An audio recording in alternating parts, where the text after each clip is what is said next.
Il arrive un instant où l'on comprend que l'existence se charge de trop de poids inutile, et ce constat ne vient pas de la fatigue, mais d'une lucidité qui mûrit lentement.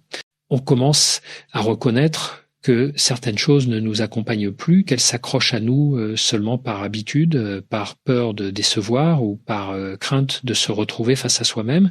C'est là que naît le geste silencieux, celui de retirer, de épurer, de laisser partir sans fracas. Ce n'est pas un acte théâtral ni une rupture spectaculaire, c'est une façon de réapprendre à respirer en mettant de côté ce qui trouble la clarté intérieure. Parler de cette démarche demande délicatesse parce qu'elle ne se vit pas dans le bruit, mais dans cette zone intime où l'esprit discerne ce qui nourrit et ce qui ronge. Éliminer en silence n'est pas fuir, c'est cesser de se débattre contre ce qui n'a plus de place dans notre évolution personnelle. On se surprend alors à observer différemment les réactions, les obligations que l'on s'imposait, les automatismes qui guidaient nos journées. On remarque que beaucoup de nos gestes ne venaient pas de choix authentiques, mais d'une sorte de survie émotionnelle, comme si la tranquillité dépendait de la conformité, et pourtant, à mesure que l'on s'écoute réellement, tout devient plus clair. Certaines relations ne sont que des échos du passé. Certaines attentes ne reflètent plus la personne que l'on devient. Certains discours intérieurs minent la confiance au lieu de la renforcer. Quand on prend conscience de cela, le retrait silencieux commence presque naturellement.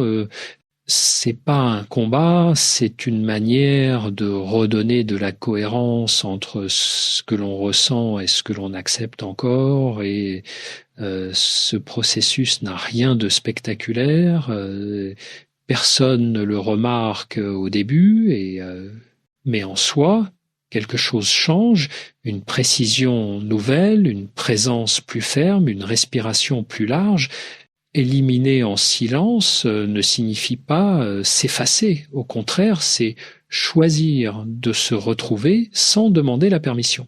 Il y a une dignité profonde dans ce geste, se délester sans faire porter la responsabilité à qui que ce soit, avancer sans accusation, simplement parce que l'on sait que continuer à porter certaines charges nous éloigne de notre équilibre. On ne parle pas de renoncer au monde, mais de renoncer aux distorsions qui l'alourdissent. Et ce premier pas, même discret, transforme déjà la manière dont on habite sa propre vie. Il devient essentiel d'observer ces petites formes de lourdeur qui se glissent dans nos journées sans qu'on les voie venir.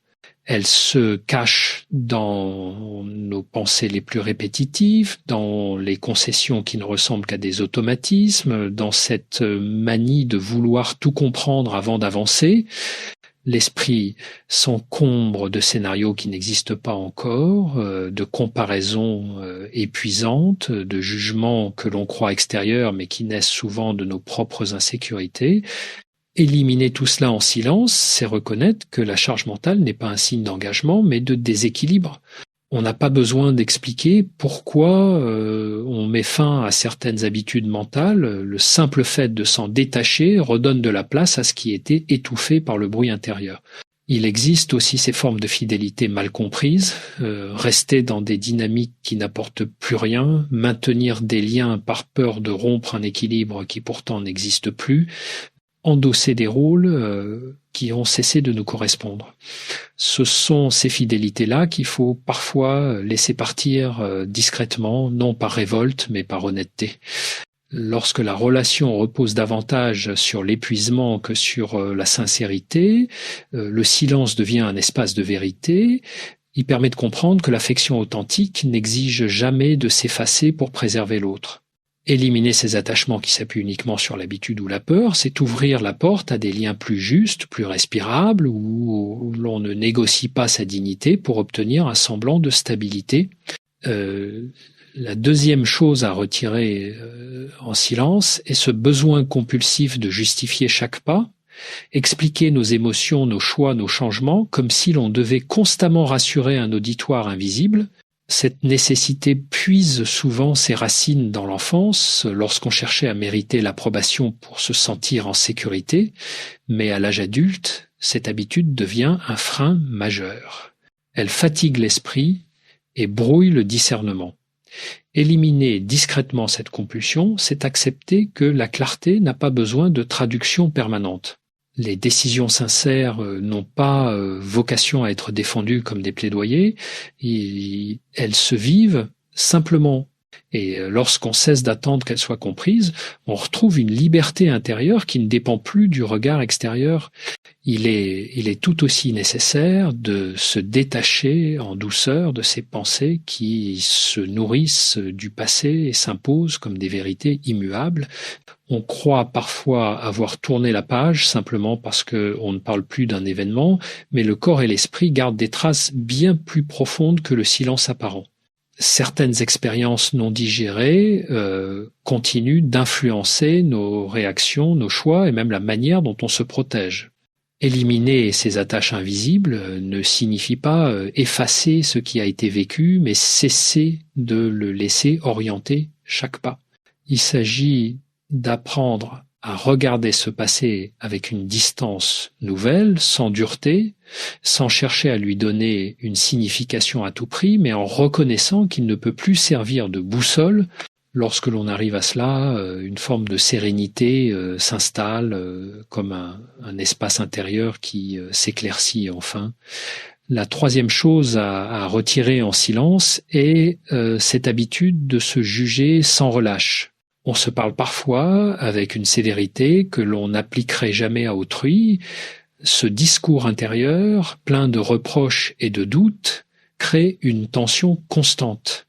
Il prétend nous maintenir vigilants, mais en réalité, il nous éloigne de toute possibilité d'apaisement. Le laisser s'effacer discrètement, c'est retrouver une forme de douceur envers soi-même qui ne rime pas avec complaisance, mais avec lucidité.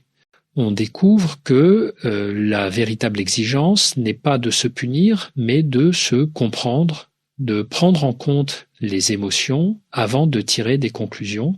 Cela change radicalement la manière dont on se perçoit et dont on avance, et il y a ensuite ce réflexe de porter des responsabilités qui ne nous appartiennent pas. On se sent chargé de réparer les autres, de maintenir des équilibres fragiles, de combler des manques qui ne sont pas les nôtres. Ce poids supplémentaire que l'on accepte souvent par empathie ou par peur de décevoir finit par user profondément. Éliminer cette surcharge en silence, c'est reconnaître que chacun a son propre chemin à parcourir et que s'épuiser à porter les fardeaux d'autrui ne construit rien de solide. Ce retrait n'a rien d'égoïste. Au contraire, il permet d'offrir une présence plus authentique, plus stable, et d'éviter que la générosité ne devienne une forme d'abandon de soi. Poser ses limites discrètement permet de se recentrer, d'être plus en accord avec ses propres forces et de ne plus se perdre dans des responsabilités qui dépassent nos capacités réelles. Il est également indispensable de prendre conscience de la place que prend l'anticipation excessive dans nos journées. On finit par imaginer des issues négatives avant même que les situations existent, comme si prévoir le pire pouvait offrir une forme de protection invisible. En réalité, cette projection constante nous éloigne du présent, nous enferme dans une tension subtile et permanente qui fatigue autant l'esprit que le corps. Retirer cette habitude en silence, c'est apprendre à distinguer entre prudence et anxiété, entre préparation et contrôle. Cela demande de revenir à ce qui est réellement là, sans multiplier des scénarios imaginaires qui n'ont d'autre effet que de brouiller la perception. En faisant ce tri discret, on retrouve une respiration plus calme, une capacité d'action plus claire et une présence plus ancrée. Et vient ensuite ce besoin de maintenir un contrôle absolu sur tout ce qui nous entoure. On croit parfois que gérer chaque détail évitera les déceptions, les imprévus, les erreurs. Pourtant, cette volonté de maîtriser l'immaîtrisable crée une pression constante, comme si chaque minute devait être vérifiée, ajustée, surveillée, Éliminer en silence cet excès de contrôle, c'est accepter que la vie possède sa propre dynamique et que notre force réside davantage dans l'adaptabilité que dans la rigidité. On comprend alors que relâcher un peu la prise ne signifie pas perdre la direction, mais permettre à l'existence de respirer à nos côtés plutôt que contre nous. Ce léger lâcher-prise transformé en habitude discrète donne naissance à une stabilité intérieure nouvelle, moins crispée, plus vivante. Il faut également reconnaître la place que prend la rancune dans certains recoins de notre esprit. Elle s'installe sans frapper, se nourrit de souvenirs douloureux et se renforce chaque fois que l'on revisite ces scènes avec amertume. On croit parfois que maintenir ce ressentiment nous protège ou nous rappelle de ne pas retomber dans les mêmes pièges, mais en vérité c'est une forme de lien invisible avec ce qui nous a fait souffrir. Éliminer cette rancune en silence ne veut pas dire excuser ce qui a été vécu, ni minimiser l'impact d'une blessure, mais choisir de ne plus réanimer ce qui nous empêche d'avancer. Ce retrait intérieur crée un espace de liberté inattendu, comme si l'on déverrouillait une porte que l'on croyait condamnée. Et dans ce nouvel espace, il devient enfin possible de se projeter vers quelque chose de plus léger, plus ouvert, plus fidèle à ce que l'on aspire à devenir. Il est tout aussi important de réfléchir à la manière dont certaines relations s'installent dans notre vie sans véritable fondement affectif. Parfois, ce que l'on appelle attachement n'est que besoin de combler un vide intérieur, une façon d'éviter la solitude ou de masquer une insécurité profonde. Ces liens apparaissent normaux de l'extérieur, mais ils créent une fatigue subtile, une obligation d'être présent sans vraiment être soi. Retirer en silence ces relations fondées sur le manque, c'est pas se détourner des autres, mais cesser de demander à autrui de réparer ce que l'on n'a jamais observé en soi. Ce désengagement discret permet de renouer avec des connexions plus équilibrées où l'on n'a pas besoin de quémander l'attention ou de diminuer ses propres besoins pour maintenir une harmonie artificielle. Ce geste intérieur, même discret, restaure une forme de dignité relationnelle. Il faut aussi reconnaître la place que prennent les attentes irréalistes dans notre quotidien. On projette sur soi des objectifs qui ne tiennent pas compte de nos limites réelles, comme si l'on devait constamment prouver quelque chose pour mériter sa propre estime. Cette exigence excessive étouffe l'élan naturel, transforme l'action en obligation et rend chaque imperfection insupportable. Éliminer en silence cette pression invisible, c'est accepter que la progression ne se mesure pas à l'aune de la perfection, mais à la cohérence entre nos valeurs et nos gestes. Lorsque ces attentes cessent de diriger nos pas, la vie retrouve une fluidité inattendue. On agit davantage par conviction que par contrainte et cette différence change tout. L'énergie se stabilise, l'esprit se clarifie et l'on cesse de confondre ambition et auto-sabotage. Un autre élément à retirer discrètement est cette tendance à se laisser absorber par un futur idéalisé. On imagine que la sérénité apparaîtra lorsque certaines conditions seront réunies, lorsque tel projet aboutira, lorsque telle étape sera franchie. Cette promesse d'un bonheur futur agit comme un mirage qui repousse toujours le moment d'habiter pleinement sa vie. Éliminer cette projection en silence, c'est rappeler à l'esprit que la présence n'est pas une récompense, mais un exercice. C'est pas renoncer à ses rêves, mais cesser d'attendre que la réalité extérieure s'aligne parfaitement avant de se sentir légitime d'être bien. Cette transition intérieure ramène l'attention vers ce qui est disponible maintenant, vers ces gestes ordinaires qui, mis bout à bout, construisent une existence plus stable et plus entière. Il devient alors nécessaire de se pencher sur cette habitude, de vouloir tout expliquer, comme si chaque mouvement intérieur devait être accompagné d'un commentaire pour rassurer ceux qui nous entourent. On croit parfois que la transparence totale est une forme de loyauté, mais elle finit surtout par diluer l'essentiel. Partager chaque doute, chaque changement, chaque distance crée une surcharge inutile, car certaines décisions ne naissent pas d'une logique qui peut se raconter, mais d'un ressenti qui se construit en silence. Retirer cette compulsion, c'est accepter que l'on puisse évoluer sans devoir justifier chaque pas. On découvre que la discrétion n'est pas un retrait du monde, mais une manière de protéger ce qui se transforme en soi. Lorsque l'on cesse de chercher l'approbation pour chaque étape, une clarté nouvelle se déploie, plus calme, plus solide. Il existe aussi cette forme de tension qui s'installe lorsque l'on vit constamment sous le regard anticipé des autres. On ajuste ses paroles, on filtre ses gestes, on se conforme à des attentes parfois imaginées, parfois héritées, mais jamais vraiment choisies. Cette vigilance permanente fatigue profondément, comme si l'existence entière devenait une performance. Éliminer ce réflexe en silence, c'est permettre à son identité de retrouver un espace où elle n'a pas besoin d'être décorée ou défendue. Ce retrait discret allège la charge mentale et restaure une relation plus honnête avec soi-même. On cesse d'être en représentation et on redevient quelqu'un qui vit, qui ressent, qui choisit, sans attendre l'écho extérieur. Cette simplicité retrouvée donne une impression de stabilité intérieure que rien ne remplace. Puis il y a cet oubli progressif des besoins élémentaires, ceux que l'on relègue toujours au dernier plan. Dormir correctement, manger avec attention, se ménager de vrais moments de pause, s'éloigner des sollicitations constantes, toutes ces choses que l'on qualifie parfois de secondaires forment pourtant le socle de notre équilibre. Négliger ces bases crée un brouillard qui se dépose lentement sur tout, l'humeur, la concentration, la capacité à faire face. Retirer en silence ces habitudes qui malmènent le corps et l'esprit, c'est reconnaître que le bien, être, ne repose pas seulement sur des idées nobles, mais aussi sur des gestes concrets, répétés, ancrés.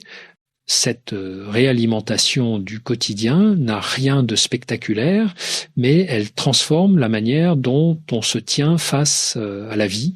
En retrouvant un rythme plus juste, on redécouvre une forme d'énergie tranquille qui rend tout plus clair et plus soutenable.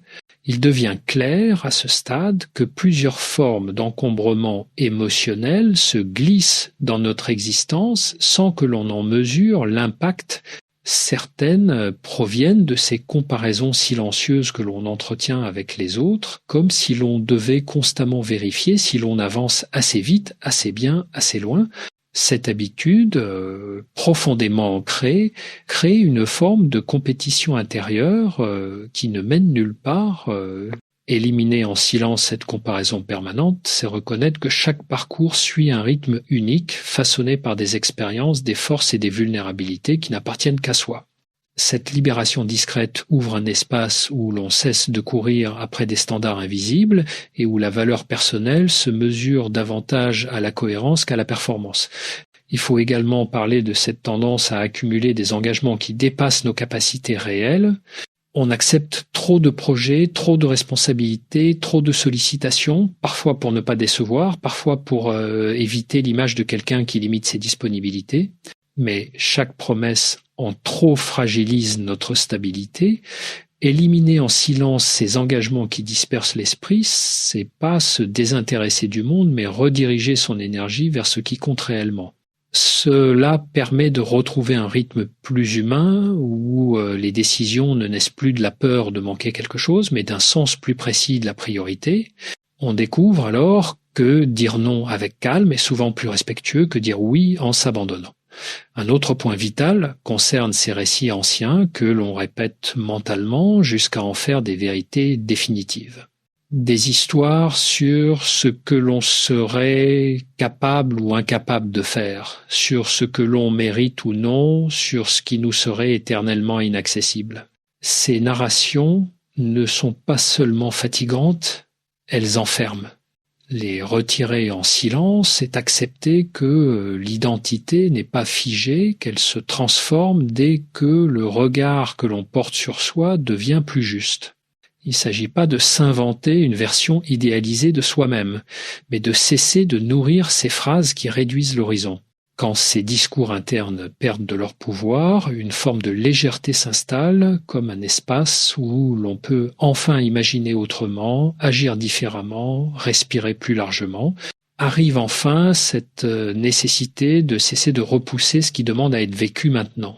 On se persuade souvent que l'on manque de temps, de certitude ou de courage, et l'on repousse ainsi des gestes qui pourtant allégeraient nos journées. Reporter constamment crée une forme de fatigue silencieuse, comme si l'esprit savait que quelque chose reste en suspens, mais ne parvenait jamais à le saisir. Retirer en silence cette habitude de détourner le regard, c'est choisir la clarté plutôt que l'attente indéfinie. Cela n'a rien à voir avec la précipitation, il s'agit simplement d'aller à la rencontre des choses qui réclament notre attention afin de ne plus nourrir cette impression diffuse de vivre en décalage avec soi-même. En faisant cela, on libère une énergie nouvelle, une sensation d'alignement intérieur qui rend les actions plus simples et les choix plus naturels. Il est tout aussi essentiel d'évacuer la croyance que l'on doit mériter sa propre tranquillité. Certains passent des années à attendre un moment parfait pour se sentir légitime d'être en paix, comme si la sérénité devait être gagnée à force de sacrifices ou de réussites accumulées.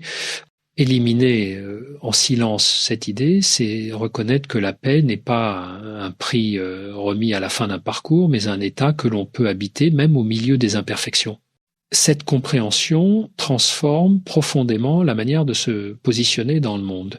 Elle permet de retrouver un rapport plus direct à la vie sans attendre qu'elle nous accorde une validation que l'on ne s'accorde pas soi-même. C'est pas de l'indulgence, mais une forme de maturité émotionnelle qui reconnecte chaque geste à un sens plus authentique. Et lorsque tous ces retraits silencieux s'additionnent, quelque chose de subtil se produit. Une stabilité se forme, non pas spectaculaire, mais durable. L'esprit devient moins dispersé, le cœur moins chargé, et l'on se surprend à sentir une cohérence nouvelle entre ses pensées, ses actes et ses émotions. C'est pas une transformation brusque, c'est une transition douce qui prend racine dans chaque choix discret que l'on fait pour s'alléger. Petit à petit, l'existence retrouve son espace naturel, celui où l'on n'est plus écrasé par ce qui ne nous appartient pas et où l'on peut enfin avancer sans ce bruit intérieur qui brouillait tout. Éliminer en silence n'est pas une fuite, c'est une forme de fidélité profonde à ce que l'on devient, une façon d'honorer ce mouvement intérieur qui nous invite à vivre avec plus de présence, de justesse et de discernement,